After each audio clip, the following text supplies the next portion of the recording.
6 साल के बाद यमन से यात्री विमान 126 यात्रियों को लेकर अम्मान के लिए हुआ रवाना।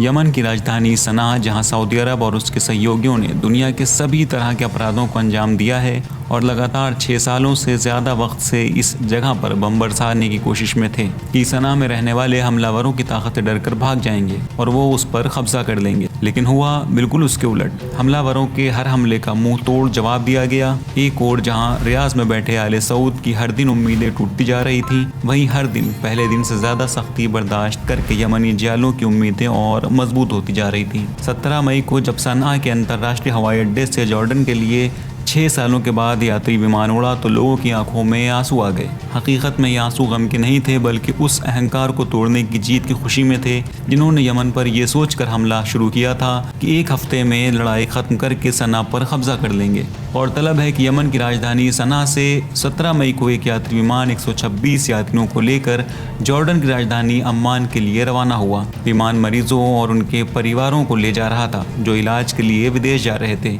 ये लगभग 6 सालों के बाद सना के अंतर्राष्ट्रीय हवाई अड्डे से पहली व्यावसायिक उड़ान थी। यमन अरब दुनिया के सबसे गरीब देशों में से एक है।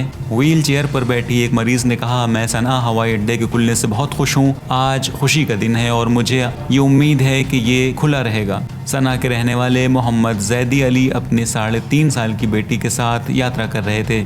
उनकी बेटी को ब्रेन ट्यूमर है। अली ने जॉर्डन पहुंचने पर समाचार एजेंसी AFP से कहा, यमन से इलाज के लिए आ रहे निराशाजनक लोगों से फ्लाइट भरी हुई थी। हम लोगों को इस मौके के लिए 7 साल तक इंतजार करना पड़ा है। वहीं कुछ यात्रियों ने दुनिया और यूनाइटेड नेशंस के प्रति अपनी नाराजगी भी जताई। यात्रियों का कहना था कि सैकड़ों हमारे मरीज इलाज नहीं मिलने के कारण मौत की नींद सो गए हैं, लेकिन मानवाधिकार संगठन और संयुक्त राष्ट्र संघ केवल तमाशाई बने देखते रहें। दुनिया को मजबूत संगठन की ज़रूरत है। गुलाम और असहाय संगठनों पर ताले लगा देने चाहिए जिनके होने या न होने से कोई फर्क नहीं पड़ता है।